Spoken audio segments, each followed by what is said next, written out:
Here we go.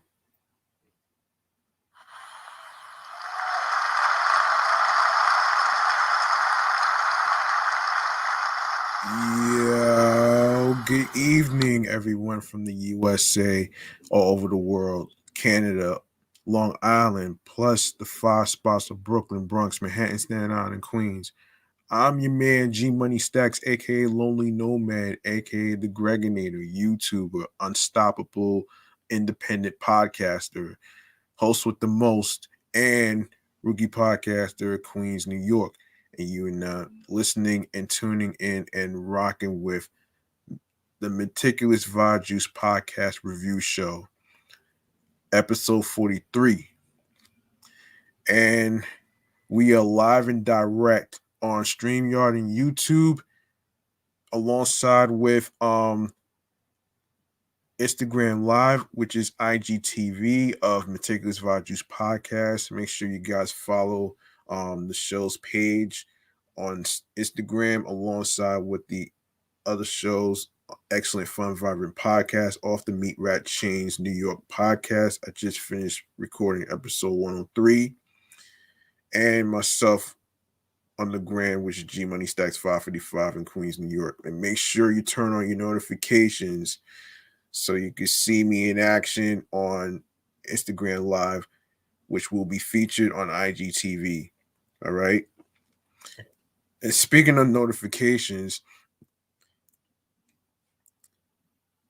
go to the YouTube channel of Meticulous Vibe Juice Podcast, a review show. Make sure you enable alerts with the notification bell. Stay tuned for more video content, upcoming episodes, previous episodes, including the ones that was already recorded, will automatically be downloaded to the YouTube channel page. And make sure you leave a like and a comment alongside with the episodes. And make sure you basically tell a friend to another friend.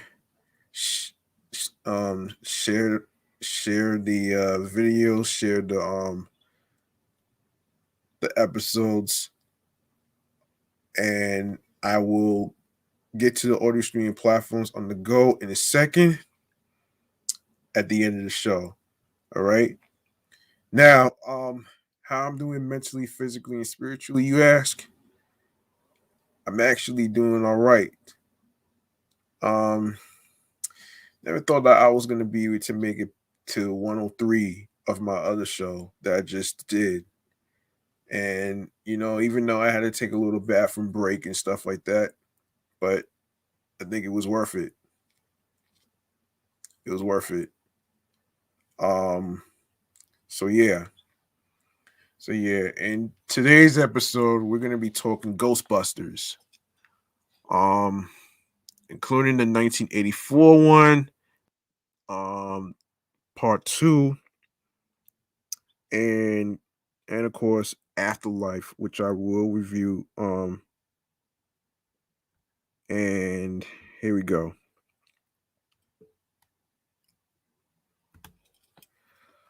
All right. So,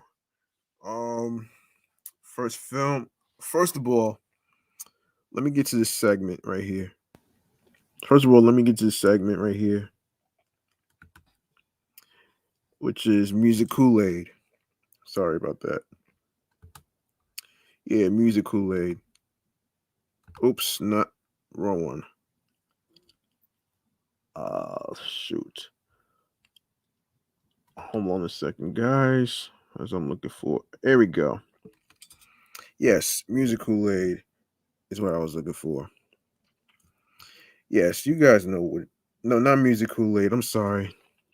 Um, it's the Chillax Man Cave Popcorn Lounge. That's what I was looking for. All right, and you guys probably know what it is. We don't have any music artists to actually review today, so it's just movies and TV shows. So there you go. Um, Anyway, man, our first film under review is the 1984 Ghostbusters. Yes. So Ghostbusters is a 1984 American supernatural comedy film directed and produced by Ivan Reitman and written by Dan Aykroyd and Harold Ramis. It stars Bill Murray, Aykroyd, and Ramis as Peter Venkman, Ray Stantz, and Egon Spengler, respectively, a trio of eccentric parapsychologists who start a ghost catching business in New York City. The film also stars Sigourney Weaver and Rick Romanus and features Annie Potts, William William Atherton, and Ernie Hudson in supporting roles. Um, yes. So let me see. Now we're gonna go to the reception. Hang on a minute. Yeah. So Ghostbusters opened to generally positive reviews. Roger Ebert gave the film 3.5 stars out of 4, citing it as a rare example of successfully combining a special effects driven blockbuster with sly dialogue. Ebert noted the effects existed to serve the actors' performances and not the reverse, saying comedy. He also cited Ghostbusters as a rare mainstream film with many quotable lines. Writing for Newsday, Joseph Jumis um, described the Ghostbusters as an adolescent fantasy comparing their firehouse base to the Batcave with a fireman's pole and an ectomobile on the ground floor. Um, So Desiree News, Christopher Hicks praised Rittman's improved directing skills and the crew for avoiding the vulgarity found in their previous films, Caddyshack and Stripes. He felt they reached for more creative humor and genuine thrills instead. He complained about the finale, claiming it lost its sense of fun and was overblown, but found the film compensated for this since it has ghosts like you've never seen. Janet Maslin agreed that the apocalyptic finale was out of hand, saying Ghostbusters worked best during the smaller ghost catching scenes. Dave Kerr wrote that Rittman is adept at improvisational comedy, but lost control of the film as the special effects gradually escalated. Arthur Knight appreciated the relaxed style of comedy, saying while the plot is primitive, it has far more style and finesse than would be expected of the creative team behind Meatballs and Animal House. He singled out editors Sheldon Kahn and David um, Blue Blewett for creating a sustained pace of comedy and action. Despite bathroom humor, and no, yeah, tacky sight gags, Peter Travers described Ghostbusters favorably as irresistible nonsense, comparing the film to the supernatural horror film The Exorcist, but with the comedy duo Abbott and Costello starring. Times Richard Schickel described the special effects as somewhat tacky, but believed this was a deliberate commentary on other ghost films. Ultimately, he believed praise was due to all involved for thinking on a grandiose comic scale. Newsweek's David Anson enjoyed the film, describing it as a teamwork project where everyone works toward the same goal of relaxed insanity. He called the film "wonderful summer nonsense." Variety's review described it as a lavishly produced film that is only periodically impressive. Reviewers were consistent in their praise for Murray's performance. Gene Sisco wrote that Murray's comedic sensibilities compensated for the boring special effects. Variety singled out Murray for his endearing physical comedy and ad-libbing. Hicks similarly praised Murray, saying he has never been better than he is here. Schnickel considered Murray's character a once in a lifetime opportunity to develop fully his patent comic character. Um, Jelmies appreciated Murray's dismissal of the serious situations to keep them comedic. The interactions between Murray, Aykroyd, and Ramos were also generally well received. Schnickel praised Aykroyd and Ramos for their grace in allowing Murray to outshine them. Travers and Jelmis said the three main actors worked well as a collaborative force. And Hicks described Murray, Ramos, and Aykroyd as wanting to be like the Marx Brothers of the '80s. Conversely, Kerr believed the pair were curiously underutilized, but appreciated Murray's deadpan line readings. Um, the New Yorker's Pauline Kael had problems with the chemistry among the three leads. She praised Murray, but felt other actors did not have enough material to contribute to the story. She concluded, in quote, Murray's lines fall on dead air. Maslin believed Murray's talents were in service to a film lacking with or cohert, no, coherence. She noted that many of the characters had little to do, leaving their stories unresolved as the plot began to give way to servicing the special effects instead. However, she did praise Weaver's performance as an excellent foil for Murray. Variety described it as a mistake to cast top comedians, but often have team working alone, having them work alone.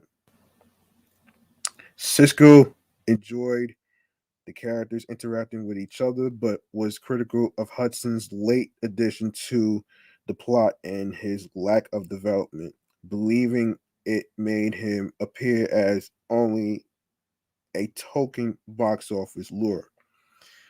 Accolades. Ghostbusters was nominated for 2 Academy Awards in 1985 for Best Original Song for Ghostbusters by Ray Parker Jr., losing to Stevie Wonder's I Just Called to Say I Love You from The Woman in Red. And Best Visual Effects for John Bruno, um, Richard Edlund, Chuck Gaspar, and Mark Vargo, losing to Indiana Jones and the Temple of Doom. That same year, the film was nominated for 3 Golden Globe Awards: Best Motion Picture, Musical, or Comedy, um, losing to Romancing the Stone. Best Actor, Motion Picture, Musical, or Comedy for Murray, losing to Dudley Moore in Mickey and Maude. The Best Original Song for Parker Jr., losing again to I Just Called to Say I Love You. Ghostbusters went on to win the BAFTA Award for Best Original Song, and Edlund was nominated for Special Visual Effects, losing again to Indiana Jones and the Temple of Doom. It won Best Fantasy Film at the 12th Saturn Awards. Um, yeah, I'm not even gonna go there. Wait a second. Yeah.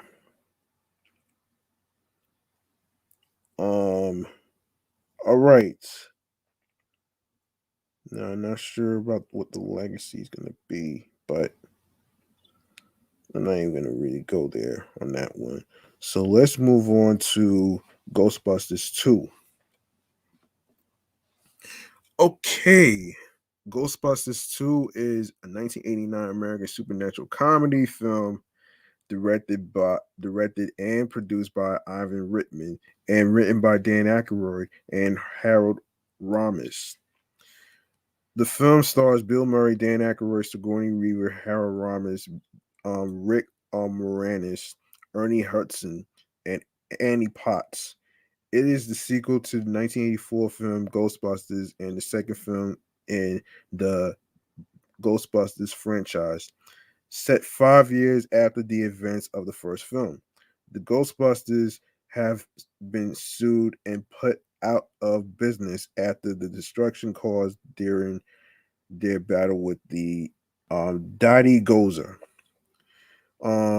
When a new paranormal threat emerges, the Ghostbusters reunite to combat it and save the world. Um, all right. After the success of Ghostbusters, Columbia Pictures wanted a sequel but struggled to overcome objections from the cast and crew. As with the first film, Aykroyd and Ramos collaborated on the script, which went through many variations. Um, the pair wanted to convey a message about the consequences of negative human emotions in large cities. They settled on the idea of negative feelings creating a mass of supernatural slime beneath New York City that empowers um mel- okay, hold on. Malevolent spirits. With a budget of 30 to 40 million dollars, filming took place between November 1988 and March 1989 in New York City and Los Angeles. Production was rushed compared to the original film's 13-month cycle. Large sections of the film were scrapped at the poorly received test screenings. New scenes were written and filmed during reshoots between March and April 1989, only 2 months before its release. Ghostbusters 2 was released on June 16, 1989, to generally negative reviews. Critics responded unfavorably to what they perceived as largely a copy of the original and a softening of its cynical dark humor to be more family friendly, although the performances of Peter McNichol and Moranis were repeatedly singled out for praise. As the sequel to the then highest grossing comedy film of all time, Ghostbusters 2 was expected to dominate the box office. Instead, the film earned $215.4 million during its theatrical run compared with the original's $282.2 million, making it the eighth highest grossing film of the year.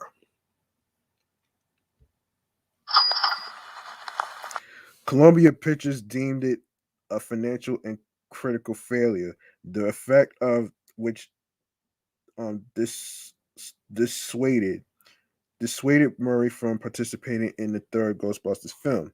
Its soundtrack single "On Our Own" by Bobby Brown was a success, spending 20 weeks on the United States music charts. The film failed to replicate the cultural impact and following of Ghostbusters. Although some retrospective critics praised it, Ghostbusters 2 is generally seen as a poor follow up to Ghostbusters and responsible for stalling the franchise for decades. The film spawned a series of merchandise, including video games, board games, comic books, music, toys, and haunted houses. Despite the relative failure of Ghostbusters 2, a second sequel was pursued through to the early 2010s. A financially unsuccessful 2016 series reboot led to renewed efforts on the sequel to Ghostbusters 2 titled um, Ghostbusters Afterlife, which I will review next, which was released in 2021. Um, Now let's see. So I don't usually go over the special effects, but since I'm there, let's go over it. Okay, so as with his work on Ghostbusters, Rittman had little interest in the technical side of his film. For the sequel, he employed special effects studio Industrial Light and Magic, giving them a rough outline of the plot and the freedom to do as they wanted. Columbia had previously helped Richard Edlund found special effects company Boss Film Studios for Ghostbusters, but Rittman was reported to be unhappy with their work. Edlund's former ILM co-worker Dennis Murin served as the visual effects supervisor. Despite the film's intentionally rushed schedule, Morin wanted to work on the film because it would let him design new creatures. Morin admitted that his designs would not be as original as Ghostbusters and instead wanted to make them more flexible and ghostly. The team was originally hired to provide 110 effects shots, but this grew to 180. ILM was also working on special effects for other 1989 releases, Part Back to the Future Part 2, Indiana Jones and the Last Crusade, and The Abyss, but had the most difficulty with Ghostbusters 2 because designs and concepts were constantly changing and new scenes were being added. ILM eventually refused to accept any further alterations. Um, as the schedule tightened, ILM had 9 teams working every day for 4 weeks to complete the expanded 180 shots and had to outsource some of the extra work to visual concept engineering, available light, character shop, and uncredited Tippett Studio. Um, Apogee Productions handled many of the effects for the reshoots. Slime. Um, Menthocell, a vegetable-based gel, was used to create the slime. Food coloring was added. The colors included green to match Slimer and blue. Physical effects supervisor Chuck Gaspar marked up differently colored batches, and Rittman settled on pink. The film required approximately 100,000 U.S. gallons of slime. 4 cement mixers were kept on site to mix fresh batches daily because it deteriorated quickly. Microdust and mineral oil were added for the river of slime. The dust added depth to the river, while the oil created varying shapes on its surface.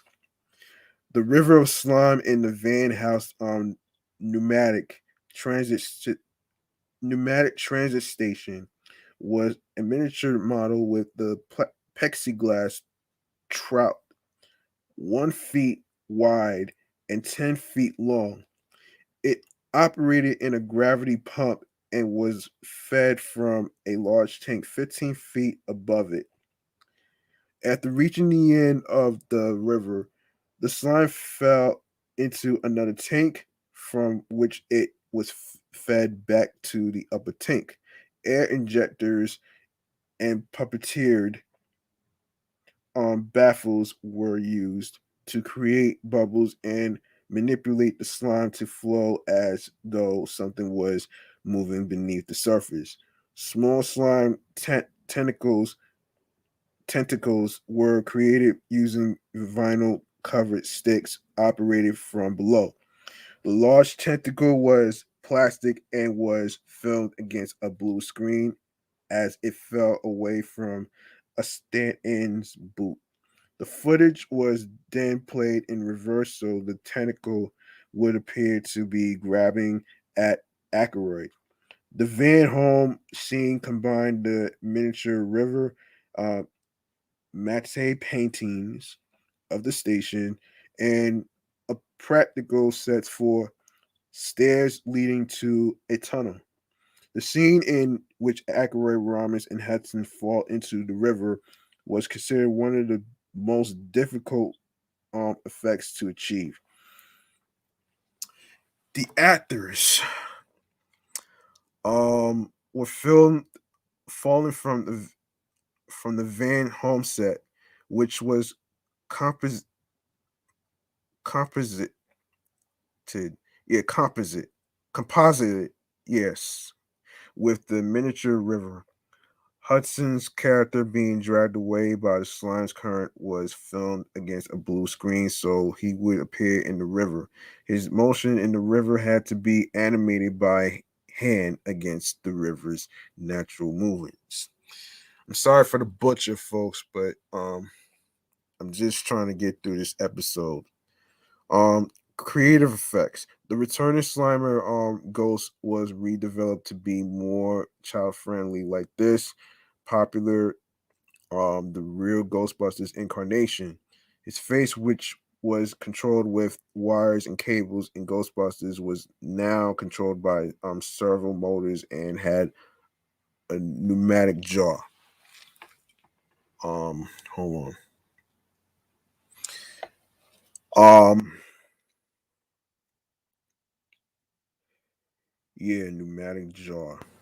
Bobby Porter was hired to wear the Slime's costume until the character was removed from the film entirely. A few weeks later, Slimer was reinserted, but by this time, Porter was not available and was replaced by Robin Shelby. The Scolari brothers, brother Ghost, Tony and Nunzio were inspired by a pair of brothers who robbed Ramis's father's store. Creative designer Tim Lawrence was influenced by the musical comedy The Blues Brothers, which starred Aykroyd and featured two brothers, one of whom was tall and thin, and the other short and fat. Um, the brothers were given a cartoonish design to counter the film's scary moments. Lawrence aimed to represent the characters' evil rather than their pre-death appearances. Camilla Hanneman created most of Nunzio using spandex pouches filled with gel- gelatinous material to make him appear impossibly fat. The costume was worn by Lawrence. The impossibly thin Tony was designed as a life-size puppet, but Murray thought this approach would impact the filming schedule. Tony was reworked as a costume that was worn by actor Jim Phi. It was it was given elongated appendages to appear unnaturally thin. Oh shit, that's crazy. Um, the ghosts were the ghost faces were articulated with motors and pneumatics created by mechanical animator Al Coulter and his team. Lawrence also developed an animation system to allow the masks to lip sync dialogue, alongside early concepts of the ghost walking and creating explosive ruptures with each step. Most of these features were abandoned in the final film. Lawrence later said without those features, the same effect could have been created with a one-third scale puppet. The brothers' electric chairs were miniatures um, composited into footage of the seated costume actors. Distortion effects, such as the ghost being squeezed, were created using completed effect shots that were rephotographed through mylar material that could be wrapped to affect the underlying image. For the scene in which Nunzio carries the prosecutor upside down from the courtroom, a stunt woman was hung upside down on a rail. Rittman wanted her to pass through the doorway while seeing above it. Gaspar's team created a passage made of foam above a door that resembled the iron grill. The foam was spring loaded so that when the wire passed through, the set sprang back into place quickly. The effect was hidden behind a composite of Nunzio. Full scale cutouts of the ghosts were used during filming to aid the actors. Ghostbusters storyboard artist Tom Enriquez um, storyboarded the scene. He found the process difficult because the limited schedule meant the courtroom was being built as he worked. He was also restricted by the budget, saying he could use only 14 chairs. I could also blow up four pillars and one wall of glass. Okay, okay. Um, the animated Statue of Liberty was conceived by Aykroyd, who liked the idea of taking a static image and making it move about, comparing it with seeing the Eiffel Tower moving or Victoria Falls flowing in reverse. The statue's role was originally written as a weapon for Vigo, excuse me, but this idea did not progress the narrative. The effect was a combination of a costume worn by Phi, miniatures, and larger than life size elements, like the statue crown, which in reality was too small to let the Ghostbusters peer out. The crown was mounted on a gimbal, allowing it to be pivoted as though its wearer was walking. Um, Rittman ordered the crown to be titled down further than the actors were expecting to elicit from them a genuine reaction of surprise. The upper body was modeled and filmed at night in a makeshift pool to show it emerging from the ocean. Phi also portrayed the ghost of a Central Park jogger. Um, Let me see. Yeah. All right. I'm going to actually go to the reception. Yeah, I didn't go to the reception. I didn't even see that. Um. All right. Let's go to. All right. Let's go to technology, man. No, first let's go to Vigo. The campaign. Yeah. Yeah. The concept for the physical form of the central villain Vigo went through many changes, including a plan to transform him into a large monstrosity. There was difficulty determining how Vigo would interact outside his painting.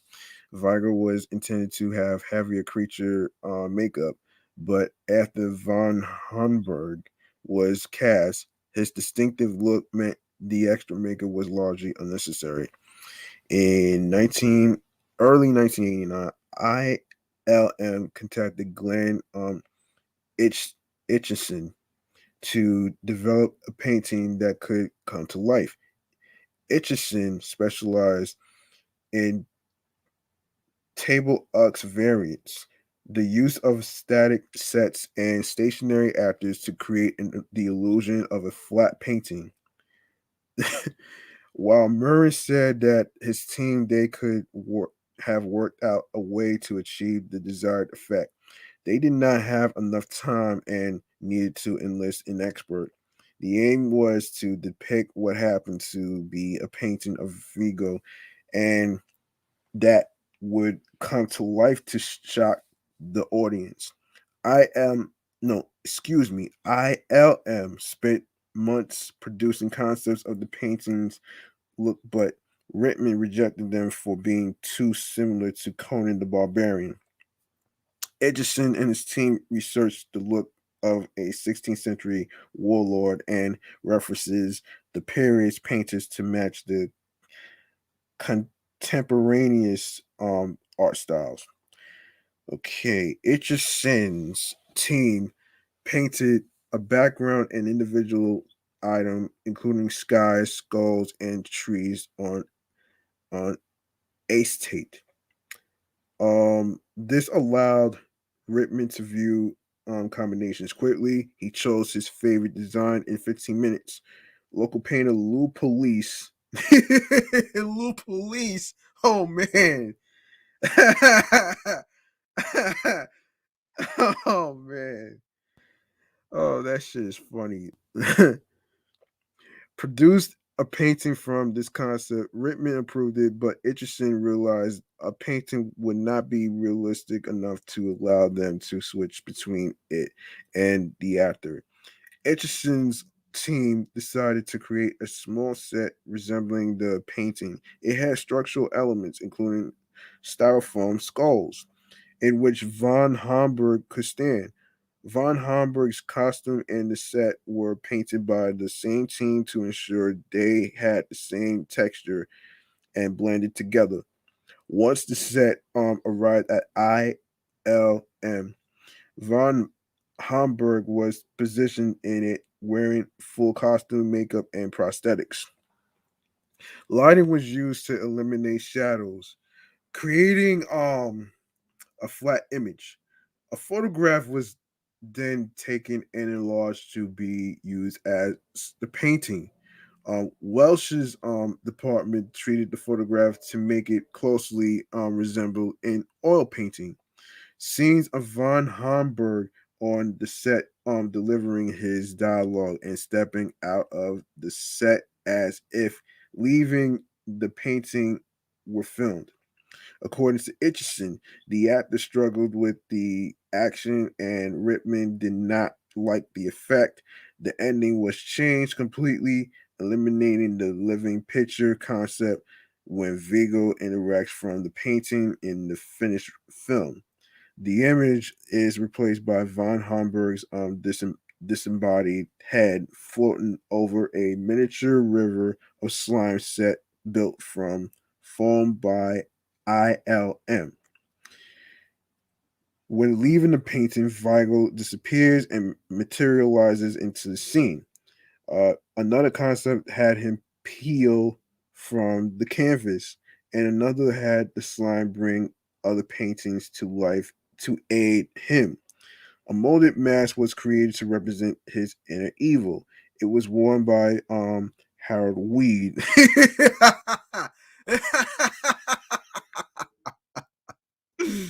Oh shit. Harold Weed. Oh shit.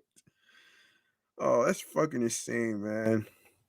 As the possessed version of Ackroyd's character. So we go to the technology right here. Ghostbusters hardware consultant Stephen Dane was responsible for much of the Ghostbusters equipment and their vehicle.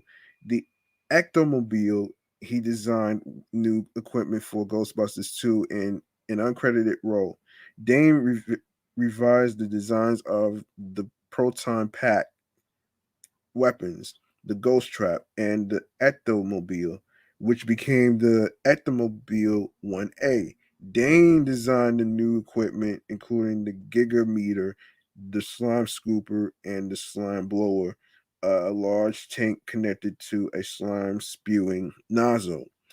He repurposed leftover prop warning labels and symbols from his work on Blade Runner 1982 to make the equipment look more authentic. The slime blow up weapons were 3 times heavier than the portion packs. The tanks did not contain slime, which was pumped through the guns from um, off camera. The bulky proton packs, which were considered heavy and uncomfortable during the filming of Ghostbusters, were redesigned to weigh 28 pounds in comparison with the 30-pound and 50-pound versions used on the previous film. The new design offered more comfort while removing some of the powered effects. Murin's team redesigned the proton pack neutrino wand beams to be multifunctional, allowing them to be used as uh, lassos or fishing lines to capture ghosts instead of being straight beams.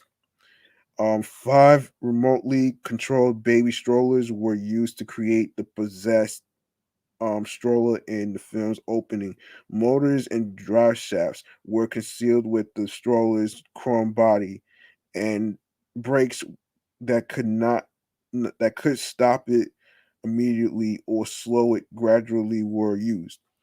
Gaspar employed two-time national miniature car champion Jay Halsey to drive the stroller. He had to weave it between traffic from up to 75 feet away.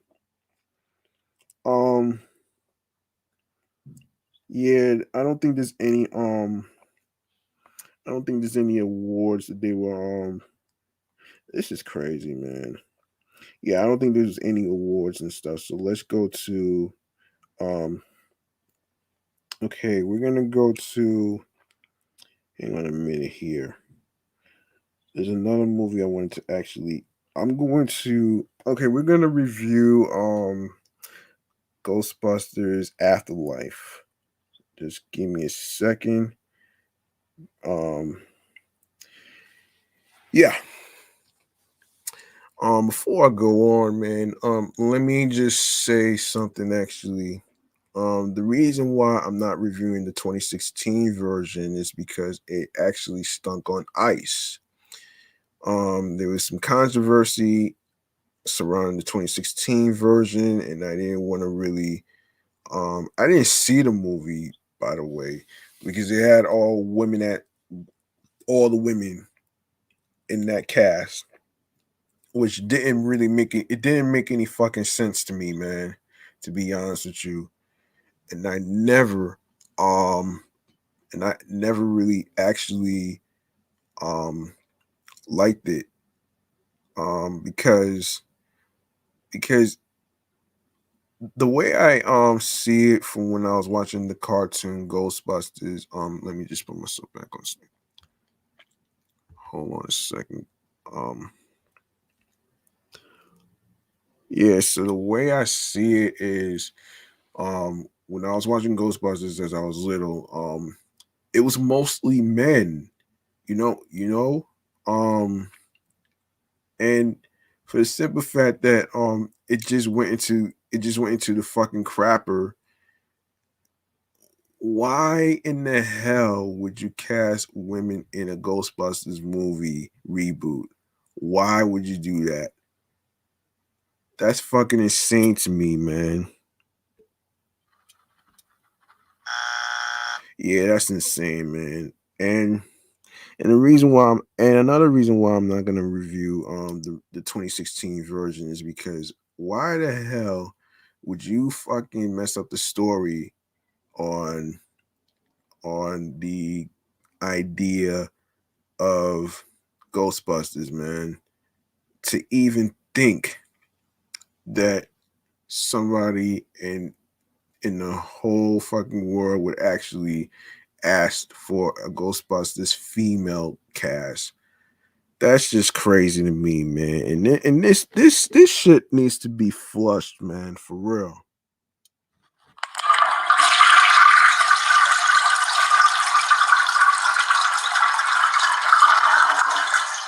Yeah, water go down the hole.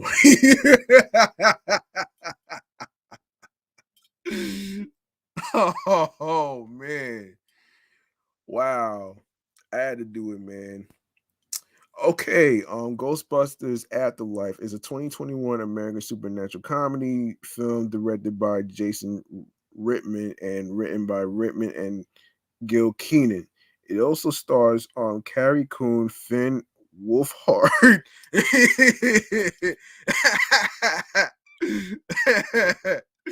Oh man. Oh shit. McKenna Grace, Bokeem Woodbine, Paul Rudd, Logan Kim, and Celeste O'Connor.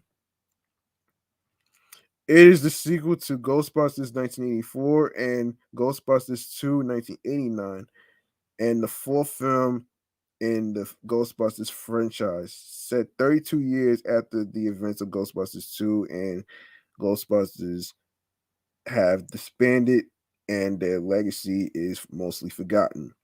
After a single mother and her children moved to an Oklahoma farm inherited from her estranged father, they discovered that he was a former Ghostbuster on a mission to prevent the end of the world. Bill Murray, Dan Aykroyd, Ernie Hudson, Annie Potts, and Sigourney Weaver feature in supporting roles reprising their characters from the previous films. Um, so the budget was 75 million, and in the box office it did 191.4 million dollars. A third Ghostbusters film had been in development since Ghostbusters 2, but stalled as Murray refused to return to the series. After cast member Harold Ramis died in 2014, Sony produced a female driven reboot directed by Paul Feig and released in 2016. At the feast, film drew controversy and underperformed commercially. Jason Rittman developed a sequel to the original films. The new cast was announced by July 2019, while the original cast signed on 2 months later. It is posthumously dedicated to Ramos, who is commemorated in the closing credits. Filming took place from July to October 2019. Ghostbusters Afterlife was screened unannounced on October 23rd, 2021, during the 2021 CinemaCon event in Las Vegas.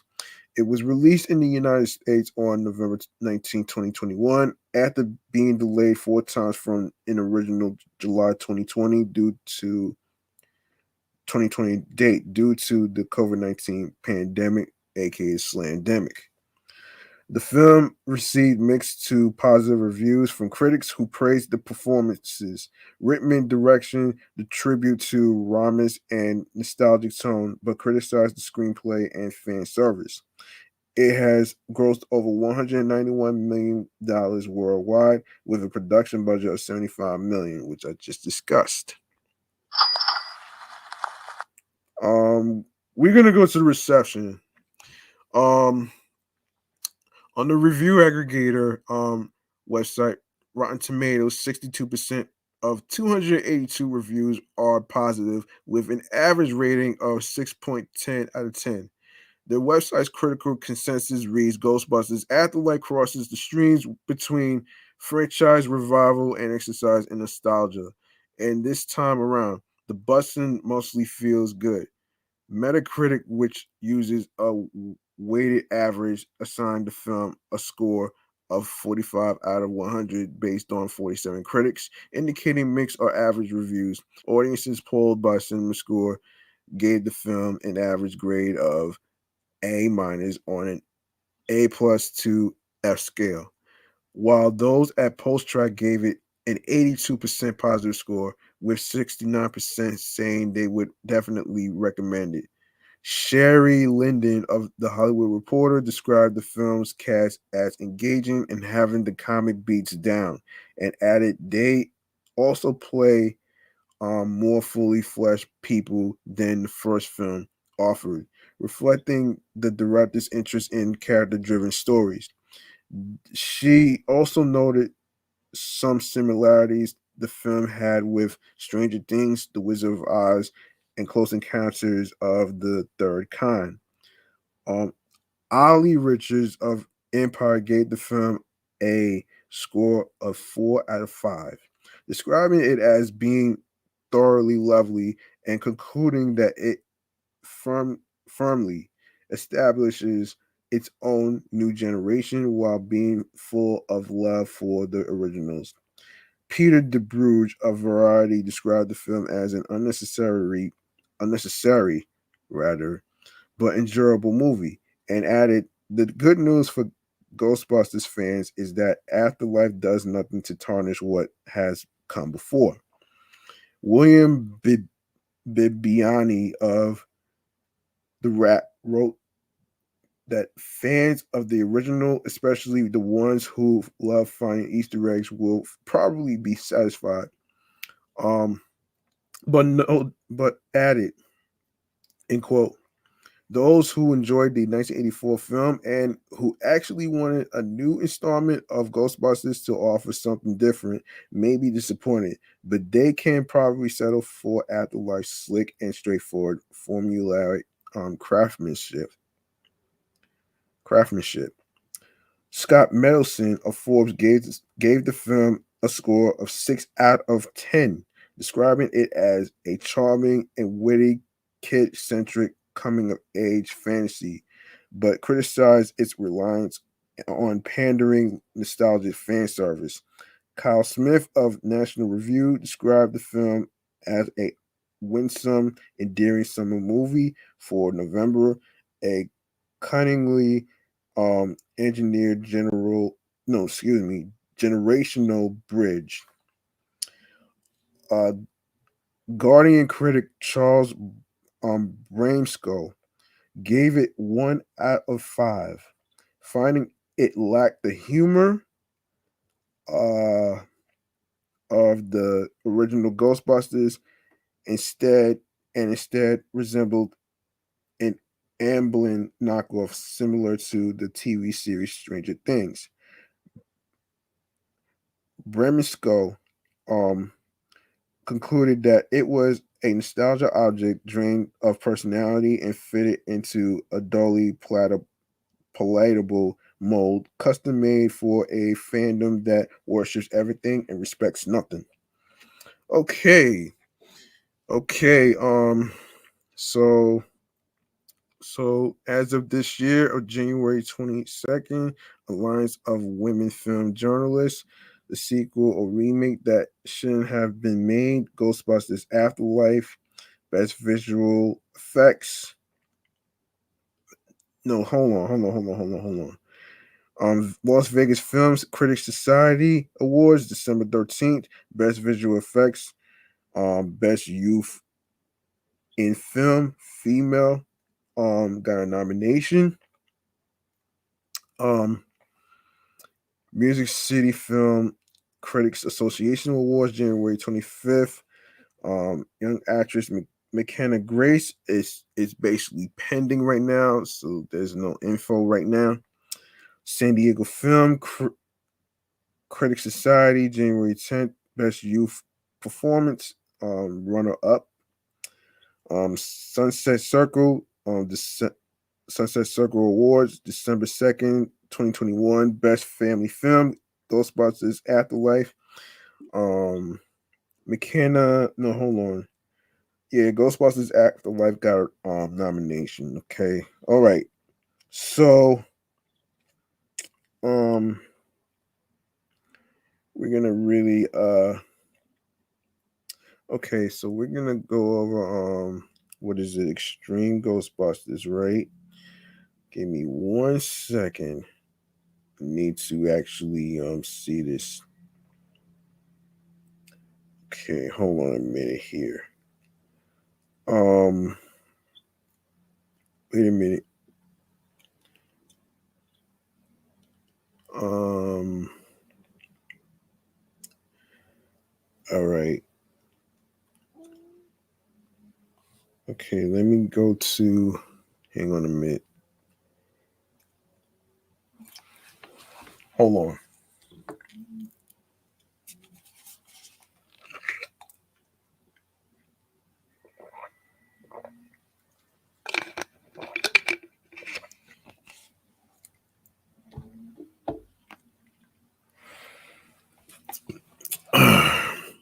All right. So it's two cartoons that I want to actually go over. The animated television series of the real Ghostbusters. Okay, so the real Ghostbusters is an American animated television series, a spin-off sequel of the 1984 comedy movie Ghostbusters. The series ran from September 13th, 1986 to October 5th, 1981. It was produced by Columbia Pictures Television and DIC Enterprises and distributed by Coca-Cola Telecommunications. Um, of course, the voice actors are Lorenzo Music. Oh shit. Maurice Lamarche, Frank Welker, Arsenio Hall, Dave Collier, Buster Jones, Laura Summer, Kath Sosi, and Jeff Altman. Um, of course, let me see. Yeah. So the series continues the adventures of paranormal investigators Dr. Peters Venkman, Dr. Egon Spengler, Dr. Ray Stantz, Winston Zeddemore, their secretary Janine Melnitz, and their mascot Ghost Slimer. The reel was added to the title after a dispute with Filmation and its Ghostbusters properties. There also were two ongoing Real Ghostbusters comics, one published monthly by Now Comics in the United States, and the other published weekly by Marvel Comics. In the United Kingdom, Canada produced a line of action figures and play sets based on the cartoon. Okay. Reception.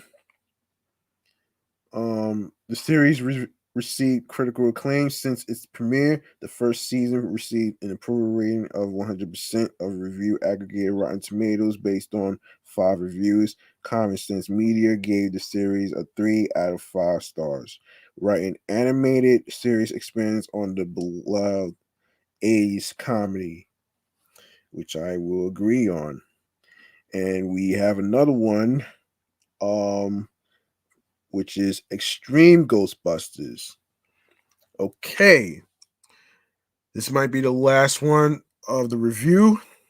Um, so go Extreme Ghostbusters is an American animated television series, a follow-up to the animated series The Real Ghostbusters. It is a part of the Ghostbusters franchise. The series originally aired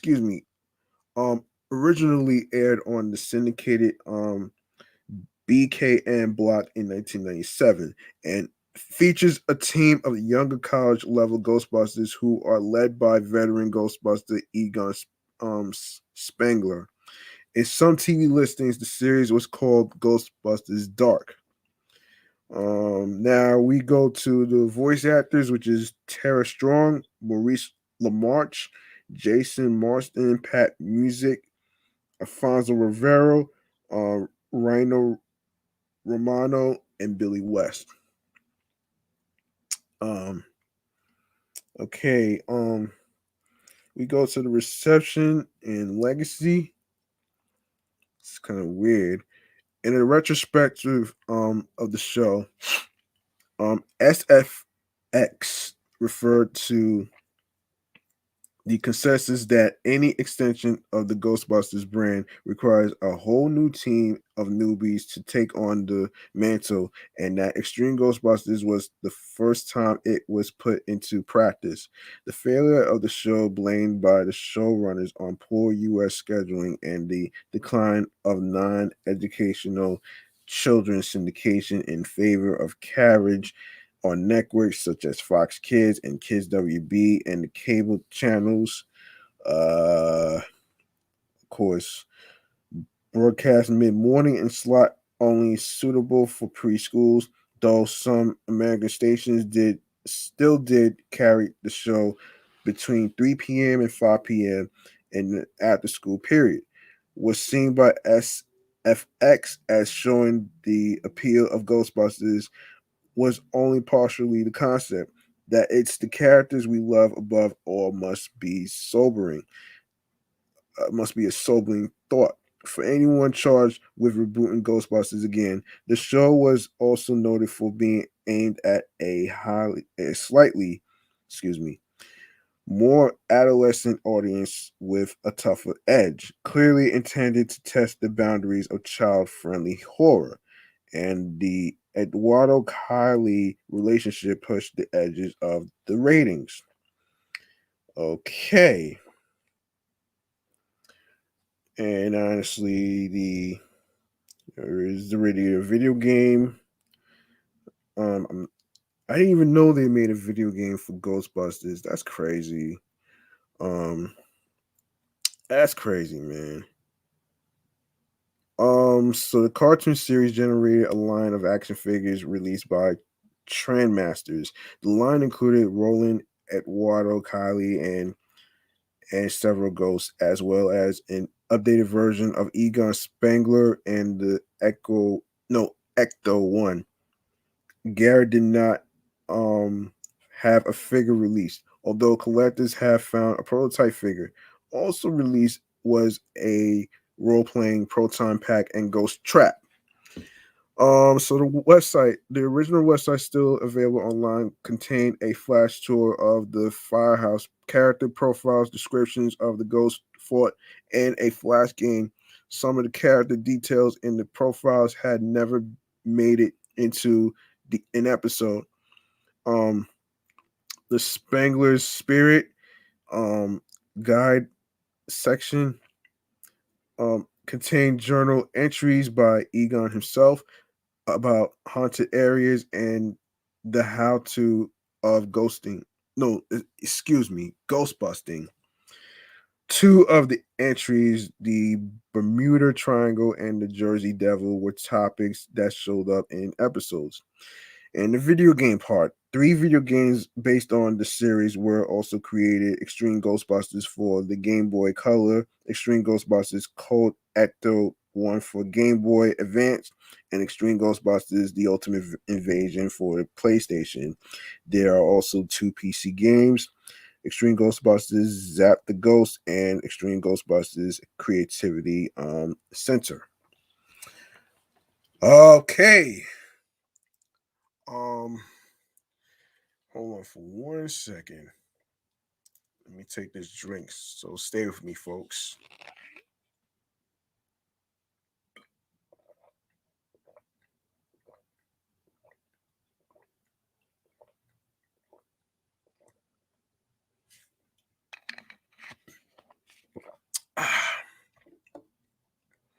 Hold on, let me see. Yeah. Um. Okay. Um. I think I'm gonna wrap this show up right here, though, man. You know what I mean? Um. So, look, you like what you heard in today's show today? Um. Feel free to show some love by making a charitable donation to my Cash App, which is G Money Stacks 555. That's $ capital G, lowercase MONEY, capital S, lowercase TACKZ 555. Once again, it's not about breaking the bank, folks. It's all about doing the best you can on whatever amount you are comfortable with will be appreciated. And you don't have to stress yourself out on having a lot of money to morally support somebody that's doing a project like a podcast or any other type of hustle. You know what I mean? Um, and speaking of side hustles, you can follow the show Meticulous Vibe Juice Podcast on Instagram, alongside with my other shows, um, Excellent Fun Vibrant Podcast, the Sports Edition show, and the number one show that reached 103 episodes is Off the Meat Rat Chains New York Podcast on Facebook and Instagram. Make sure you catch up on previous episodes of all three shows. I just did 103 already. It will be posted on Monday.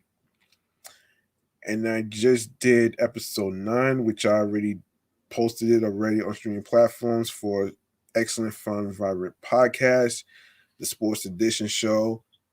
Um, and and of course you can follow me on the gram, which is G Money Stacks 555 in Queens, New York.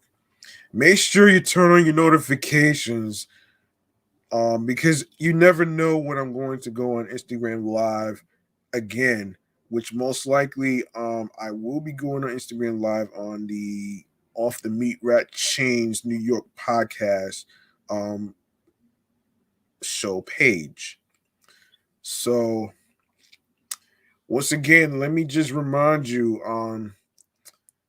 Meticulous Vibe Juice podcast review show is on Mondays and Tuesdays at 6 p.m., Thursdays at 9 p.m. Excellent Fun Vibrant Podcast Sports Edition show is Sundays at 6 p.m.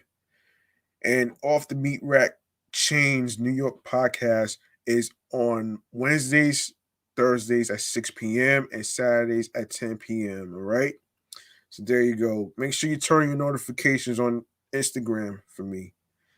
And you can follow me on 17 Live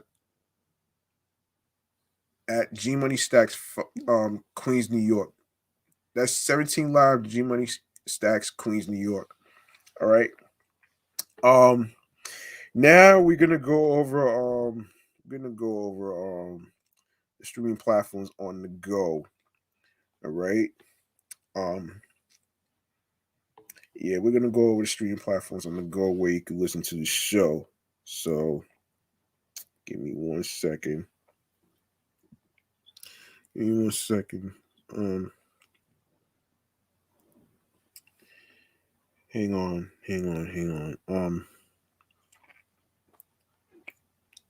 All right.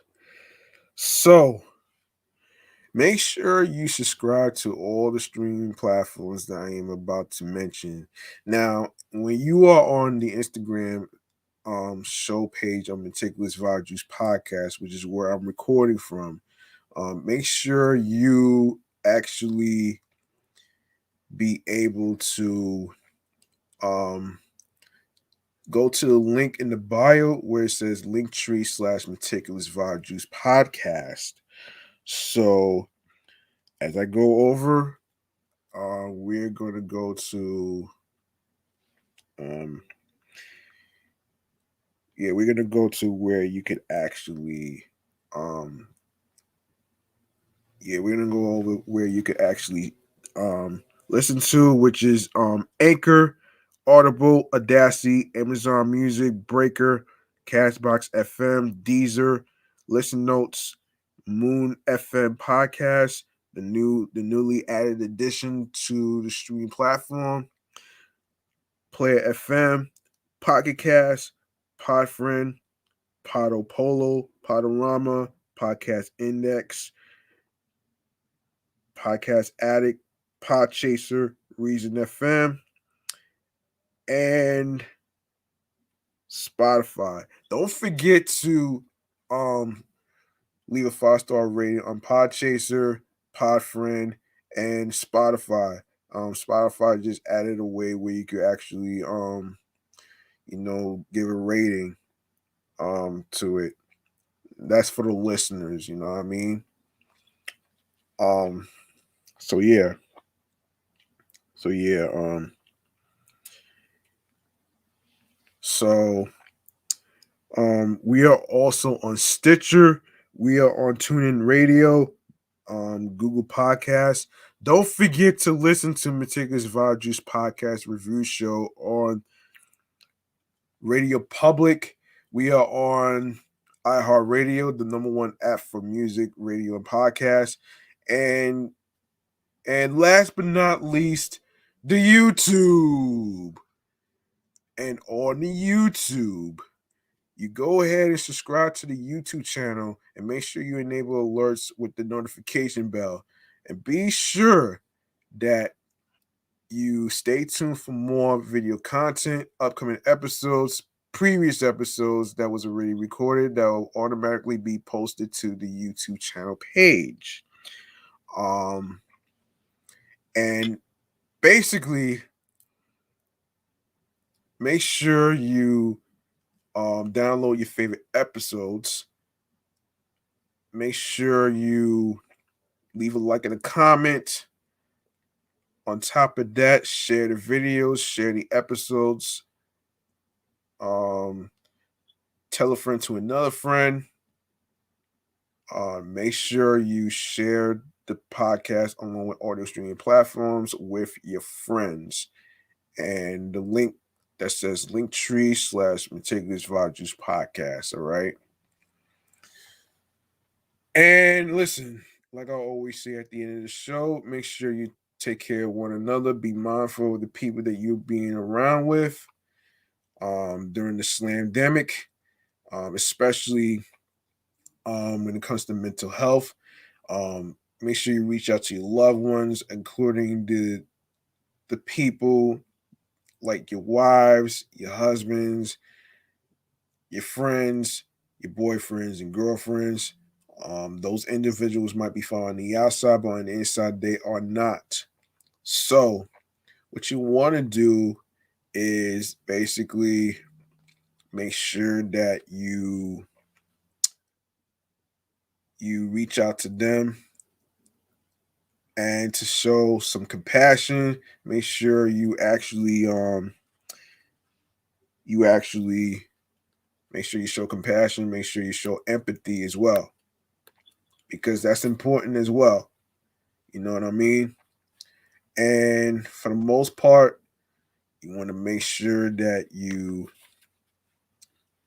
want to make sure you follow your mind, your soul, your heart, and your instincts, and take a risk, because you don't have to wait till Mental Health Awareness Month, like May, and Mental Health Day to actually reach out to somebody, because it's 365 days in a year. And for the most part, what you want to do is, show some compassion, show that you care, that you want to be there for the person, even though it might be that person might be going through something scary, something challenging, whether it's like health related issues or whatever. You just make sure that you're there for them at all times. So you know what I mean. So basically, yeah. Um. So yeah. So also some free game on how to start a podcast, right? Okay, so there's three important equipment that you need to start a podcast. What you want to do is, the first thing you need is some headphones, and of course you need a microphone like I'm using right now. It doesn't have to be anything too expensive. It could be it could be a Yeti microphone. It could be an Voxcon microphone, which I bought from no, not Amazon, Target. Yeah, Target is where I bought it from. Um Also, what you want to do is basically make sure you have a laptop. or a computer. And if you have a laptop or a computer, you'll basically be able to um, do your live streams on YouTube, um, whatever, whatever, whatever place you do your live streams and stuff. You also want to you want to make sure you actually um are able to, follow your dreams. You know what I mean? That's very important that you follow your goals and dreams of what you're trying to do. And if you're creating the name of the show, make sure it is something that nobody has never heard before. Um, and and don't worry about the garbage hater burgers from the hater mobile, man. That's actually, hating on you with all this stupid fucking critiques and shit, man. Don't worry about them fuckers, okay? It's all about you making yourself happy, not about them. You know what I'm saying? Um, and what you want to do is picture them as food to eat, and you eat them up with your success, and you show them how great you are. All right. You don't have to tell people how great you are and how you are the best at certain things. Um, you just have to show them by eating them up, Homer Simpson style, like this.